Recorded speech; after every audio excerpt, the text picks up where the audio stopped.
Hello friends, welcome again. आपका स्वागत है फिर से मेरे नए वीडियो में। तो मैंने आप जानते हैं कि सीटेट का एग्ज़ाम आपका करीब आ गया है और ऑनलाइन एप्लीकेशन स्टार्ट हुए भी एक हफ्ते से ज़्यादा का समय हो चुका है और आप लोग अपनी तैयारी भी चालू कर दिए होंगे। तो आपकी तैयारी में सहयोग करने के लिए मैं कुछ वीडियो रिकॉर्ड कर रहा हूँ और इसकी पिछली कड़ी में आपने देखा था कि मैंने सिलेबस को पहले कवर किया था कि पांचों सेक्शन का सिलेबस क्या क्या रहने वाला है और उसके अकॉर्डिंग आप अपनी तैयारी को कैसे बूस्ट करेंगे। तो उसी कड़ी में अब मेरा सिलेबस सारा कवर हो चुका है। मैं लिंक दे दूँगा, अगर देखना चाहते हैं कि क्या है तो आप लिंक के थ्रू जा करके आप सिलेबस व्यू कर सकते हैं। अब आज का जो मेरा टॉपिक है तो मैंने पहले सीडीपी का, चाइल्ड डेवलपमेंट एंड पेडागोजी का, जो कि आपका पहला सेक्शन रहेगा आपके पेपर में भी, उसका एक टॉपिक आपके सिलेबस से ही लिया है। जो है सिलेबस में एक टॉपिक है आपका प्याजे, कोलबर्ग एंड वाइगॉट्स्की की थियरी, और उसके बाद है कॉन्स्ट्रक्ट्स एंड क्रिटिकल पर्सपेक्टिव्स। मतलब ये हुआ कि आपको ये तीनों थियरीज़ डीप में पढ़नी है। और मैं आपको बता दूं कि ये प्याजे, कोलबर्ग और वाइगॉट्स्की तीनों से एक एक प्रश्न आना अनिवार्य है, लेकिन प्याजे की थियरी से आपको सीडीपी में 2 प्रश्न अवश्य पूछे जाते हैं। आप प्रीवियस ईयर के पेपर देख सकते हैं। प्याजे की थियरी से 2 प्रश्न आते हैं और कोलबर्ग और वाइगॉट्स्की की थियरी अगर मिला दी जाए तो 4-5 प्रश्न आपके यहीं से आ जाते हैं। और बाकी जो लैंग्वेज पेडागोजी है और जो भी आपका एक पर्सपेक्टिव क्रिएट करने में ये काफ़ी हेल्प करती है ये तीनों थियरीज़। तो इसमें आज पहली थियरी प्याजे की थियरी को हम लोग डिटेल में कवर करेंगे और उस पर आधारित कुछ प्रीवियस ईयर के प्रश्न भी हम सॉल्व करेंगे।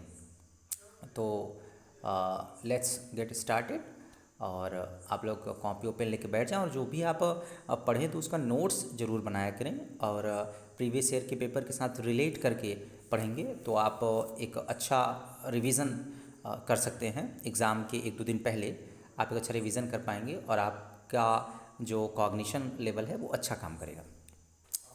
तो जो प्याजे हैं तो ये आप जानते हैं कि प्याजे का बहुत ही फेमस हैं प्याजे चाइल्ड साइकोलॉजी के क्षेत्र में।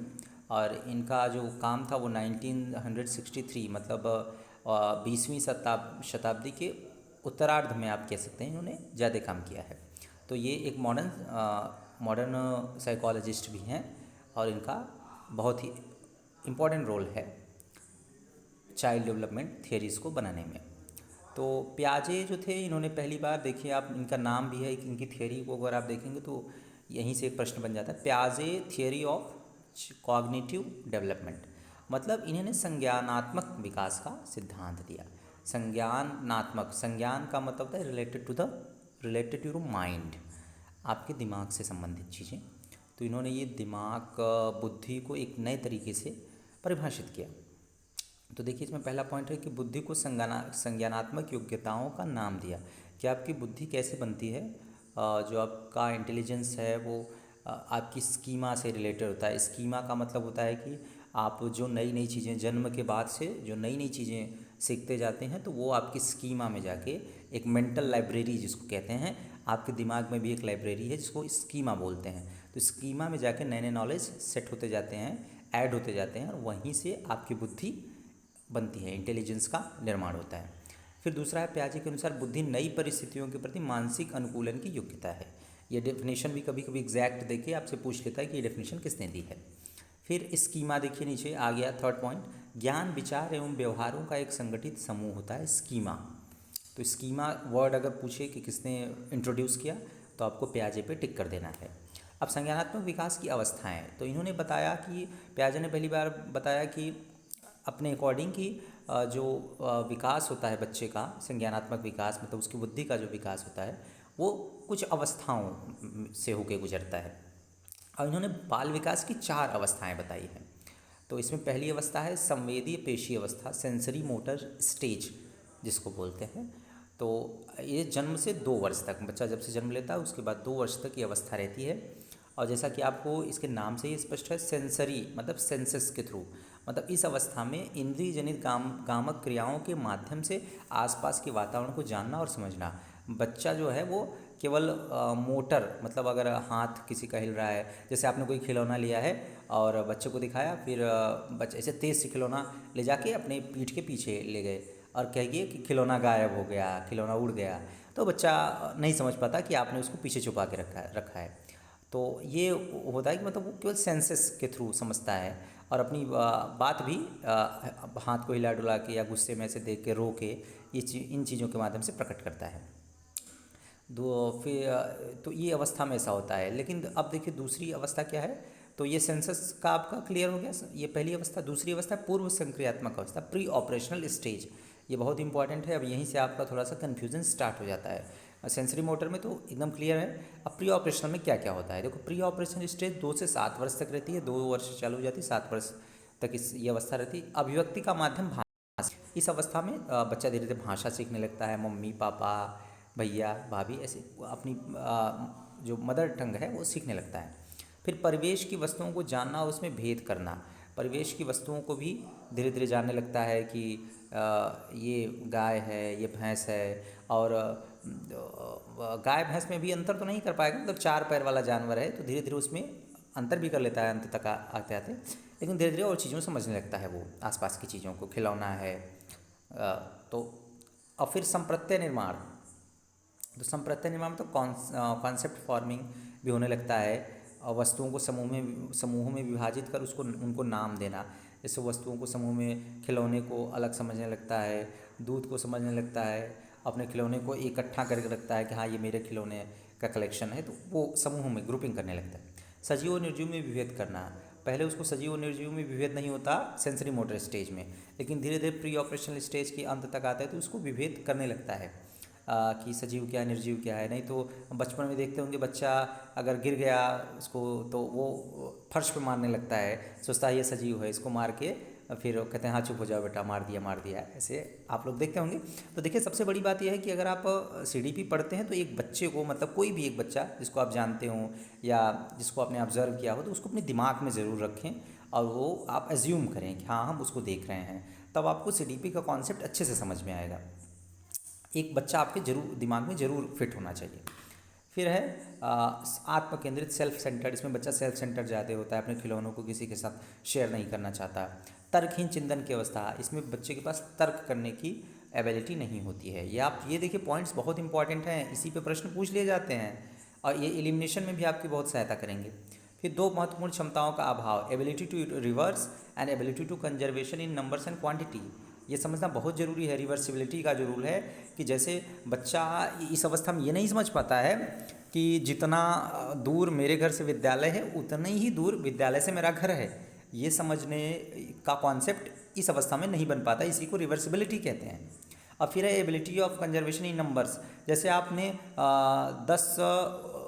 10 गोलियां ले ली या 10 गिलासें ले ली आपने, तो 10 गिलास आप पास पास करके रख देंगे, वही 10 गिलास को दूर दूर करके रख देंगे, तो वो सोचेगा कि जो दूर दूर रखी गिलासें हैं वो संख्या में ज़्यादा हैं। और क्वांटिटी भी नहीं समझ पाता, जैसे पतली गिलास है एक और एक मोटी गिलास है, तो मोटी गिलास में अगर ज़्यादा और सेम समान मात्रा में दोनों में दूध है या पानी है, तो वो सोचता है कि पतली वाली गिलास चूँकि ऊपर तक उसमें है पानी, उसका लेवल ऊपर है तो उसमें पानी ज़्यादा है, लेकिन एक्चुअल में ऐसा नहीं होता है। तो ये चीज़ें वो नहीं समझ पाता, रिवर्सिबिलिटी और ability of conservation in numbers and quantity, ये पूर्व स्वक्रियात्मक अवस्था में नहीं समझ पाता बच्चा। और नेक्स्ट क्या है, मूर्त स्थूल संक्रियात्मक अवस्था, 7 से 11 वर्ष तक ये अवस्था रहती है।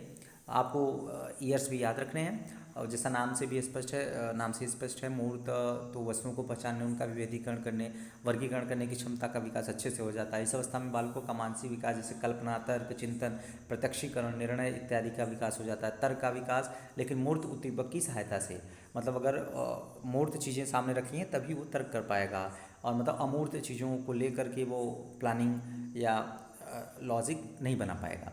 फिर चौथी अवस्था और अंतिम अवस्था है औपचारिक संक्रियात्मक अवस्था, फॉर्मल ऑपरेशनल स्टेज, 12 वर्ष से जीवन के अंत तक चलती है। अमूर्त वस्तुओं, तथ्यों या समस्याओं का चिंतन तर्कपूर्ण, व्यवस्थित तथा संगठित होता है। तो मतलब वो धीरे धीरे बढ़ता जाता है। तो फॉर्मल ऑपरेशनल स्टेज तो आप समझ ही रहे हैं, तो इसमें बहुत ज़्यादा दिक्कत की बात नहीं है। तो प्री ऑपरेशनल और कॉन्क्रीट ऑपरेशनल, इसमें आपको अच्छे से जो पॉइंट्स हैं उसको देख लेना है।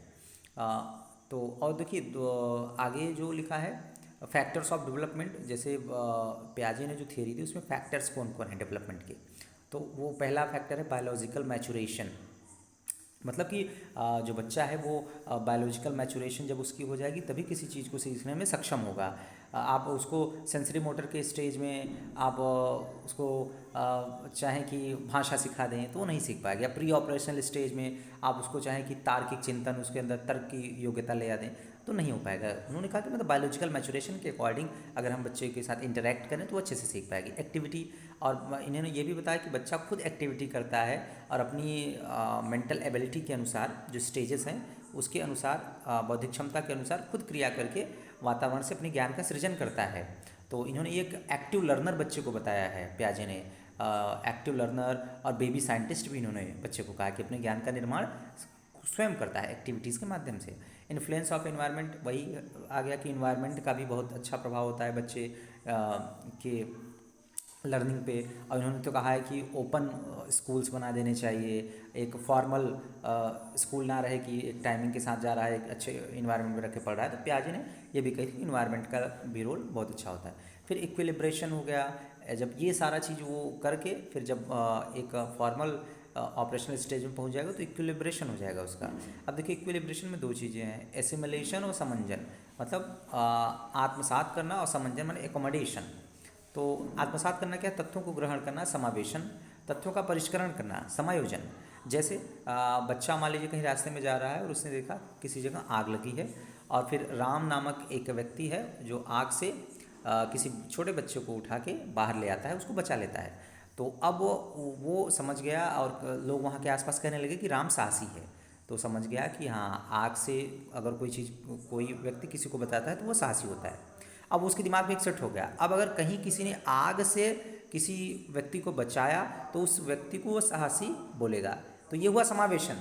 लेकिन अगर आग या कुएं में कोई व्यक्ति गिर गया है, तालाब में कोई डूब रहा है उसको बचा लिया, एक्सीडेंट होना है किसी का उसको बचा लिया, एक्सीडेंट नहीं हुआ, तो और मतलब कहीं भी वो साहसी काम कर रहा है अन्य अन्य क्षेत्रों में, तब भी बच्चा अगर उस व्यक्ति को राम को साहसी कहने लगे तब समझ लो कि उसका समायोजन हो गया है, उस तथ्य का उसके दिमाग में परिष्करण हो गया है, एकमोडेशन हो गया है कि अब तालाब में से भी कोई किसी को बचा रहा है, केवल आग में से नहीं, तब भी वो कहेगा कि राम साहसी है या दैट पर्सन इज़ ब्रेव।